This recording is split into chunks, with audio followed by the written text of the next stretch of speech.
So this is one of my favorite ones, and this is not anything but me borrowing or sharing with you what I've learned from the people that I was fortunate enough to interact with, who I think are tremendous leaders. This gentleman is the most impactful leader I've ever had the opportunity to be associated with. This guy's name is Joe DiPietro. I worked for him from 1995 to 1997. I worked for him for 2 years, 30 years ago, and he's still the most impactful leader I've ever had the chance to be associated with. He was the Associate Dean of Research when I worked for him, but after those 2 years, he became the Dean at Florida of the College of Veterinary Medicine, and then he became the Executive Vice President at the University of Tennessee, and then he became the President of the University of Tennessee System of Schools, which is the 5th largest academic institution in the United States. This guy's background? An equine parasitologist. In his office, he had a gallon jug of roundworms from horses. Even when he was president of the University of Tennessee, he said it was a great conversation starter when people would come in and say, "What's in there?" And he would explain it to them, and they thought he was kidding. What made this guy so special? Again, I had somebody that was a boss for 17 years. Wonderful person, enjoyed working for him, didn't have the impact that he did over the 2 years that I got to work for him. He was demanding, but he was also encouraging, and he was fair in how he treated me. And again, you know how important expectations are. He made his expectations of me really clear, even if I thought they were maybe just a little bit above what I was capable of achieving. And one of the biggest things is he allowed me to experience the responsibility of leadership. He would continually offload things that he could have done, but he allowed me the opportunity to do them. And to be honest with you, some of them weren't a lot of fun. And I would go into his office occasionally kind of feeling sorry for myself. And he would say, "Do you want to be a leader or not?" And then we would discuss why I was feeling sorry for myself and what needed to be done. And he would offer suggestions, but he never would come close to saying, "I'll do that for you. It seems to be overwhelming to you." It was more, what do you need from support from me in order to accomplish what you need to do? He challenged me just above my abilities.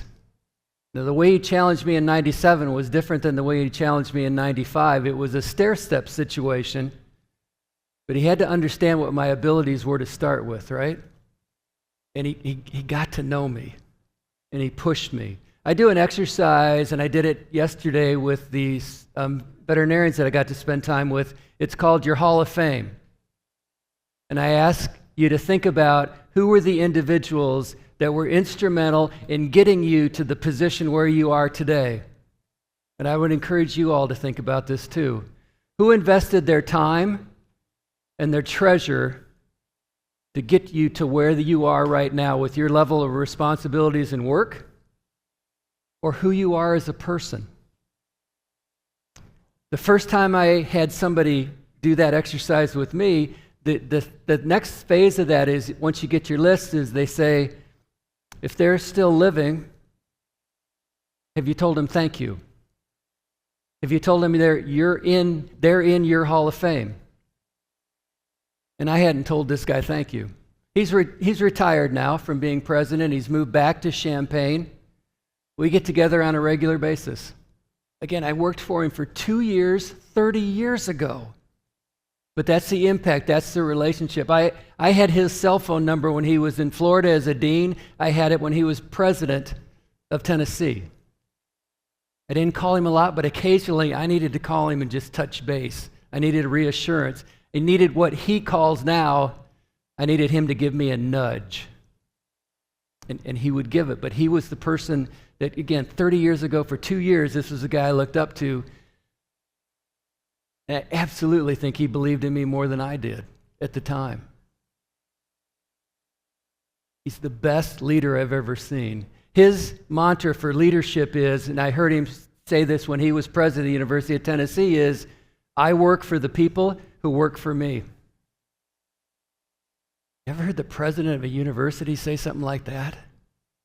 I work for the people who work for me. This guy created an environment that allowed me to flourish. I got an email from him Sunday. Kind of weird, right? I'm down here, and I get an email from him, and he said, hey, we haven't seen each other for a while. I want to have lunch with you.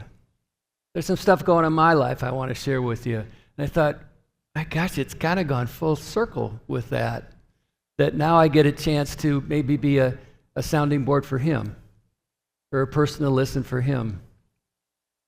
He was not the easiest person to work for, but he had such a tremendous impact on me, and I would encourage you, I hope you're in people's Hall of Fame like Dr. DiPietro is in mine. You don't have to be easy on them. That challenging them just above their abilities, I think that was key also, that it was always a push for me. I have a friend who was a coordinator for a national football team. Now he's a coordinator for an SEC college football team. And we discussed leadership philosophies, and he said this is one of the key things when he's working with football players, is you got to challenge them just above their abilities. I said, give me an example, would you please? And he said, yeah, I can. He said, we had a rookie, first year in football, and he said he was quite talented, but he didn't believe in himself. And he said, I called him over after one play, and I said, tell me on a 1 to 10, what do you think your level of understanding of that play is and your level of being able to execute that play is? And he said the player looked at him and said, Coach, I think I'm at a 4. And the coach responded back to him and he said, I think you're at a 9. And he said the player immediately stood up taller, looked me in the eye, which he hadn't prior to that, and said, you think I'm a 9? And he said, I do. Now start playing like it. And so he told me this story, and he said, I'm not sure that player would have made the team, but after that, it was just a tremendous difference in the ability because coach expressed that belief in him. So a while later, I said, hey, remember that story about the player that thought he was a 4 and you said he was a 9? He goes, yeah, I do. I said, did you really think he was a 9? That I thought he was a solid 8. I said, oh yeah, 9 sounds good though, 9 sounds cool. And he said, Larry, you missed the whole point. I said, okay, what's the point? He said, I honest to God thought he was an 8.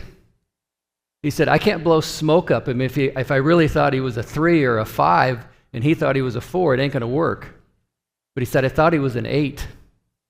I just had to get that belief in him. And I think, again, that's the impact that we can have if we're really a strong leader. These next 2 slides are statements that I've gotten from people that I consider really, really good leaders. And you've heard me say a couple of them already. These are people in high levels that they have been very, very successful at what they do. They may be CEOs of companies. And to a person, one thing they really focus on is the importance of building relationships every chance you get. And again, I'm not a relationship person. I'm a get-it-done execution person that focuses on the results.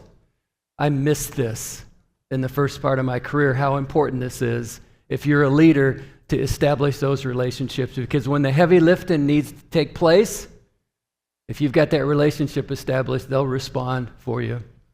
You've heard me use this line before. Don't just see their potential. Get in the arena with them and help them realize that potential. And then this is something that this is a source of joy for me. Take responsibility for making your team better without taking credit for their accomplishments. I love being an advocate for the people that I get to work with when they knock it out of the park. The best leaders are the ones that take responsibility for managing their people, but they don't take the credit for them. They give the credit to where it's deserved. This one I got from a coach in a college basketball program that I had the opportunity to meet, that it's a noted program. I'm not gonna say the name of the coach or the program, but their big focus and how they coach their teams. I had the chance I was on the same speaking thing with this person. I had the chance to visit with them, and I said, how do you achieve what you have achieved? And he said, I got to convince the athletes that it's not about waiting for things to get easier. It's about handling hard better. And then that coach went on to talk to me personally about, said, I don't care if it's your personal life, you're raising kids and you think, if I can just get them out of diapers, if I can just get them off a bottle, think life will get easier. And then they're 3, right? Are 3-year-olds easy? And you think, if I can just get them to school, then it'll be easier. If I can just get them into junior high or just get them into high school, it'll be easier. And it's always just a different set of challenges. It's not about waiting for life to get easier. It's about how do we handle hard better. Equip them to be able to lean into challenges. And that's what Dr. DiPietro did to me when he shared the responsibility to leadership. He gave me the challenges. He never took them away from me. He helped me figure out how to do them better. And then the final one, it's about moving towards challenges even when they're difficult, when every part of you kind of wants to walk away from it. And people will see that in you. The people that report to you will see that in you, that you're willing to go towards the fire instead of coming back from it. Everything I've shared with you in the last 10 minutes has been something that I've gained from leaders that are much better than I am, but I think they had a positive impact in that stair step allowing me to be better. My challenge to you is be that leader that people are going to report on in terms of how you've impacted their life. Thank you.